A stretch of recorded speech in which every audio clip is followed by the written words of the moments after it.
As a Happy Chaos main, I always wondered if Asuka really is as hard as they say, so I was actually pretty excited when he came up next on my journey to getting every character to Vanquisher. I can't lie, I had some assumptions about him I was completely wrong about, but to recap the rules. 1. I have to get every character to Vanquisher. 2. Once I've started a character, I cannot switch off and have to keep going. And 3. When I get Vanquisher, I play it for another 2 hours to see what my final rating for the character ends up being. And here are the previous results.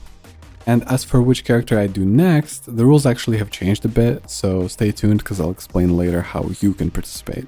I'll start by saying that while I didn't think Asuka was easy, my general view of him was that he was just a normal zoner with extra steps. That he just throws stuff at you and tries to keep you out, but once you get in, he has a hard time. It turns out that's only a fraction of what the character actually is, and most of my matches look nothing like that. Playing this character made me not only understand him better, but to understand myself better and what kind of playstyle I gravitate towards. The first couple of days was just some labbing and casual matches, but I was already liking what Asuka had to offer.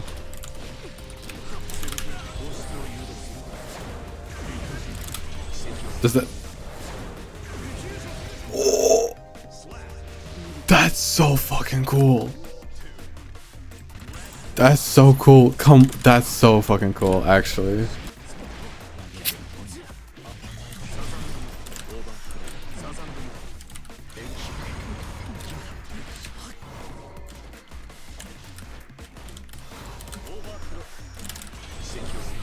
Check out this slow ass cube.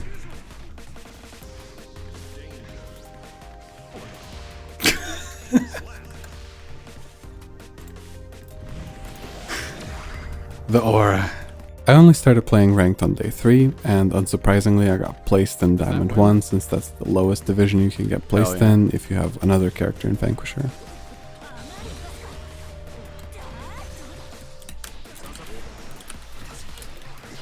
Oops.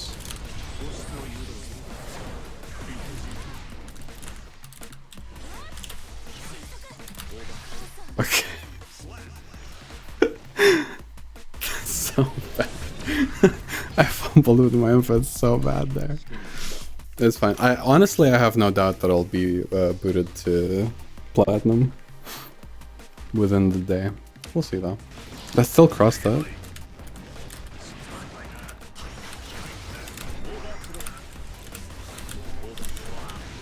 Nice. 0 health.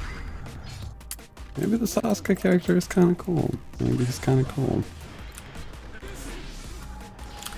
There's always a chance.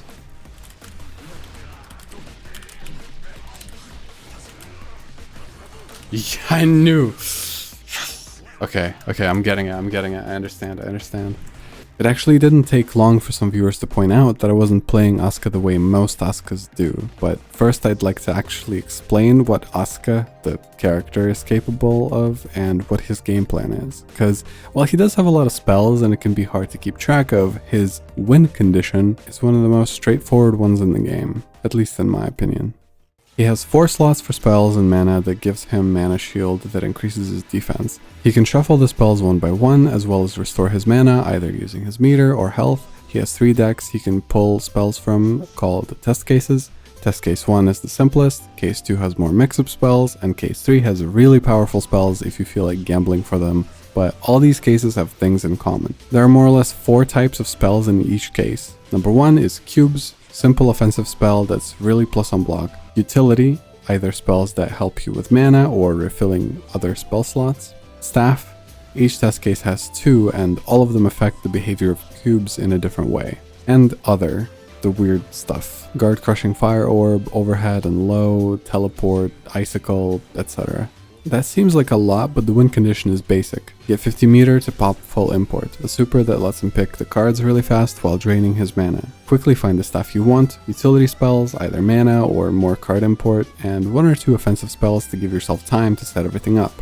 If you do everything right, Asuka can do true block strings for longer periods of time than any character in the game, by far. It's not even close. All while being completely safe from any reversals. But if he's so simple, why did it take me 1,603 games to get to Vanquisher, you may ask? The reason is that achieving his win condition and using his tools well is its own minigame, and if you mess up, you are left with no resources and the lowest health in the game, so I kinda tried playing it safe at first. And by safe, I mean I started off barely using his strongest tools properly. I quickly learned I much stronger gravitated towards a mix-up heavy approach. By day 5, I was seriously struggling. Starting at Diamond 1, I'd fallen to Platinum 3. My win rate was around 38% after a few hundred games. It was brutal.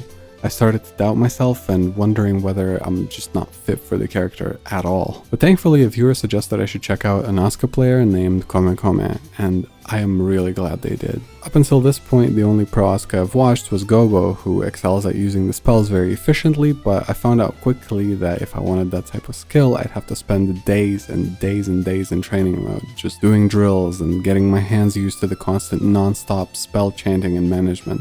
And while I do want to complete this challenge, I still want to have a good time and not end up hating Strive as a result.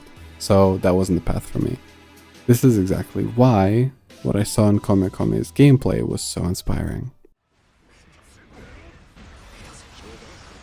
Not only was he using test case 2, which is less common, he actively got in his opponent's face and used his spells for constant mix. I would be lying if I said I studied everything they did and implemented it into my gameplay right away, but what it showed me was that there are many different ways of playing Asuka, and that this run was not doomed just because I didn't like zoning, especially since I found out another assumption of mine was wrong.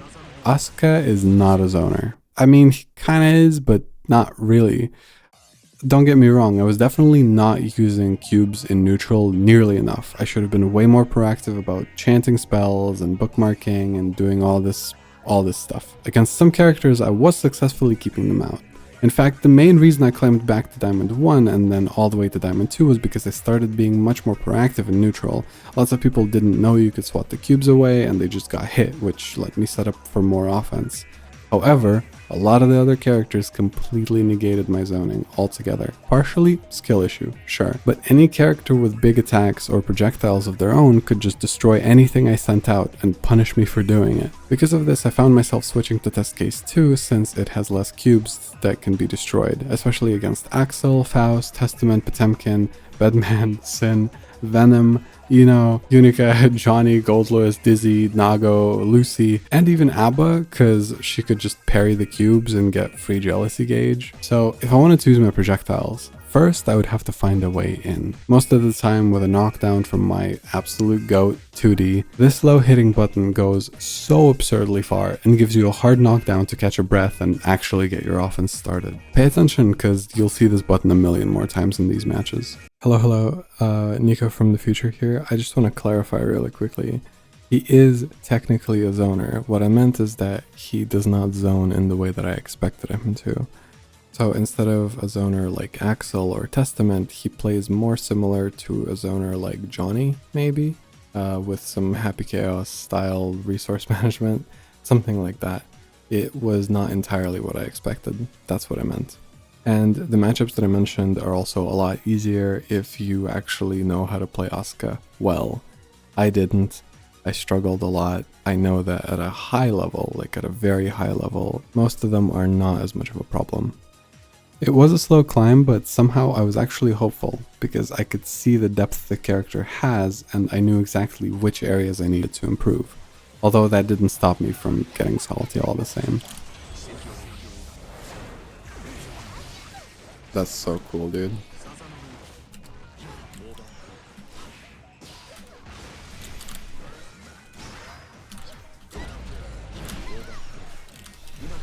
Thank fucking God.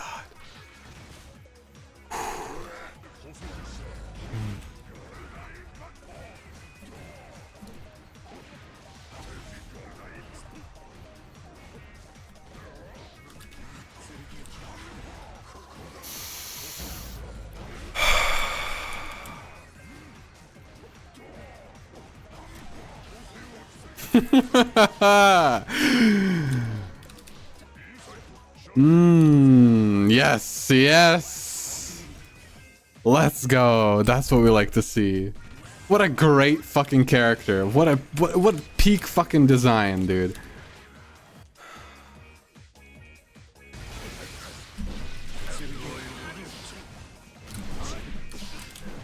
I am skipping a bunch of days here if you noticed, but trust me, you are not missing out on much. I mostly just got more comfortable with spellcasting and using my normals to mix up the pressure.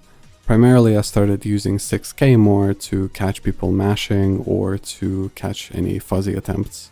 Aside from my pressure not being airtight and my resource management being relatively poor, the thing that kept me down in Diamond 2 for so long was the inability to play preemptively.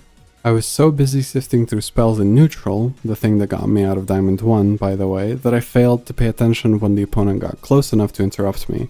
I had already started incorporating 6P and 2D into my gameplay in neutral, but once again, because of the mental stack, I sort of did them on autopilot instead of paying attention to my opponent's patterns. This was a recurring issue. Asuka requires an absolutely cracked combination of muscle memory and situational awareness to take full advantage of his moves, and because I'm still not the best Strife player, keeping track of fundamentals was already tough enough. The mental stack overload with Asuka was one of the biggest issues I faced, and it led to some really bad moments, salts and tilt queuing. What especially didn't help was that certain characters could work a lot less to get much easier reward, and the gameplay felt like constantly walking on eggshells.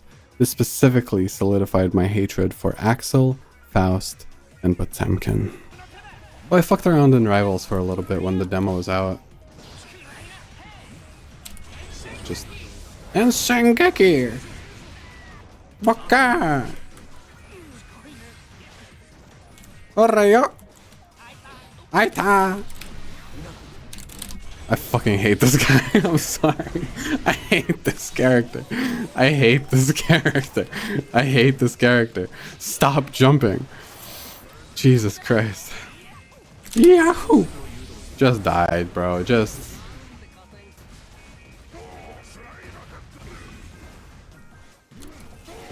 Are you fucking kidding? I'm making a Potemkin video. I don't care. I'm doing it. I don't care. I'm making a Potemkin video. I'm specifically making a video about how this character fucking sucks and how he is genuinely the worst designed character in the entire game. On a pure design, like game design principle level, okay? I'm making a fucking video.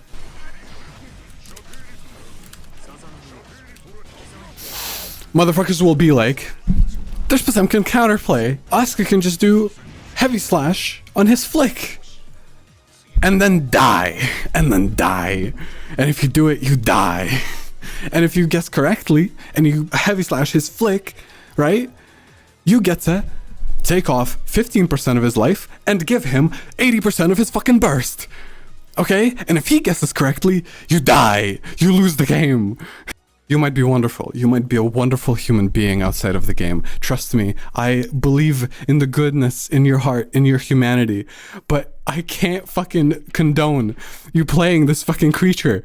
By around day 20, I was stuck just on the cusp of Vanquisher, somewhere in mid-Diamond 3 for long enough that I felt hopeless.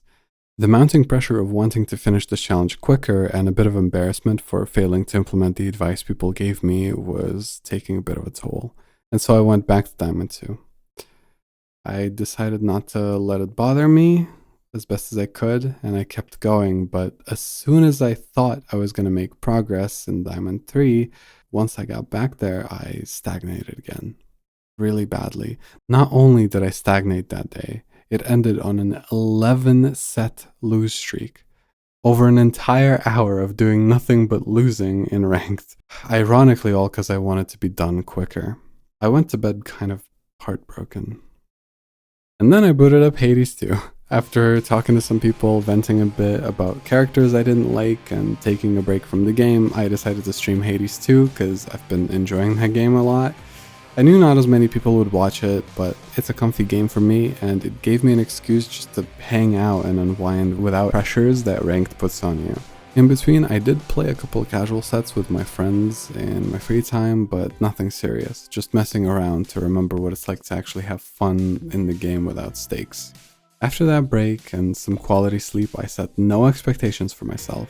No points goals or anything. I just told myself I'd use super import more, stay on top of my mana, and do good mix. That's all I wanted. And that's what I did, for the most part. Yeah, my bad. What are we doing here? You don't ever see anybody do this shit. Let's go.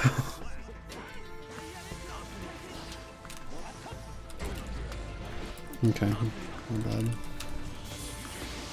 Teleport, save me! That's what I'm talking about. That's what I'm fucking talking about, dude. This character is kind of cool.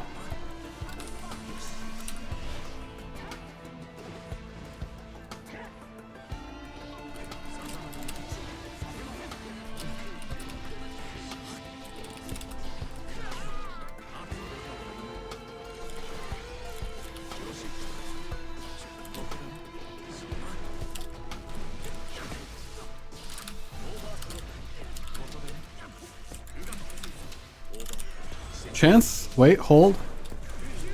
Oh my god. This day proved to me that your worst matchup as Asuka is really your own mental. After some rest, I found it much easier to keep a cool head and avoid getting overwhelmed with all the options in front of me. And before I realized that, I was closer than ever.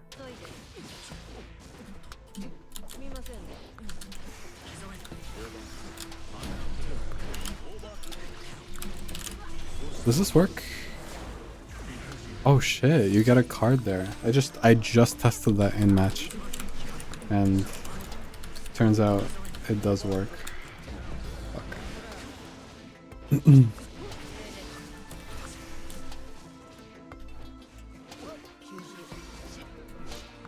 Nice.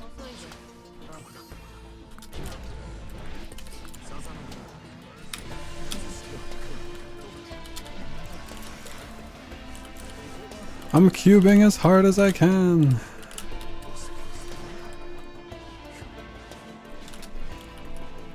Bro, please. This is so stressful. I messed up.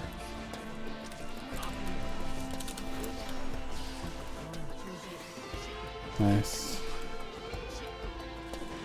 I backdashed, but too late.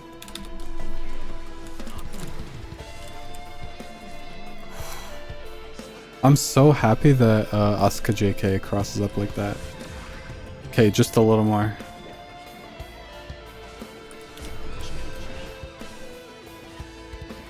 It's okay.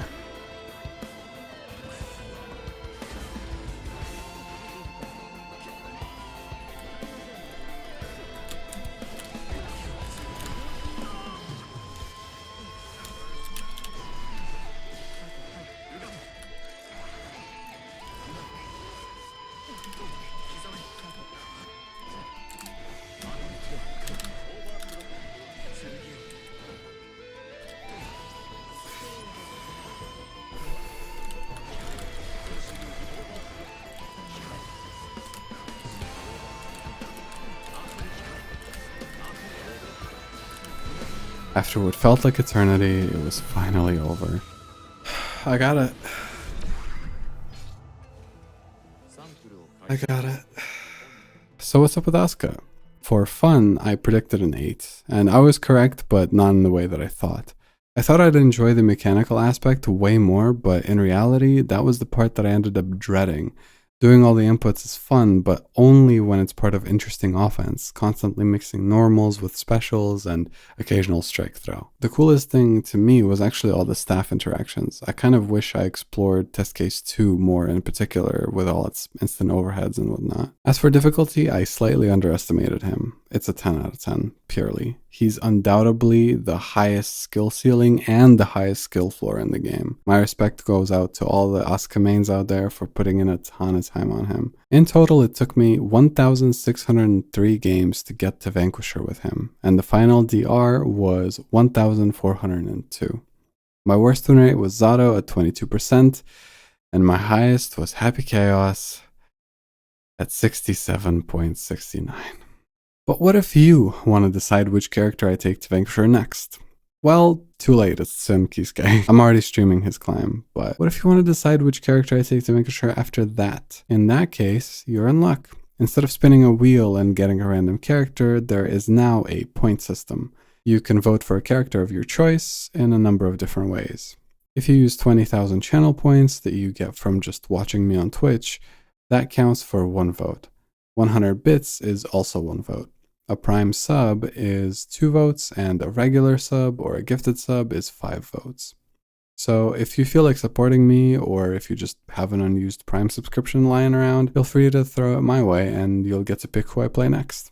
And thanks for following this whole journey. It's been really, really cool so far, and I can't wait to keep going. See ya.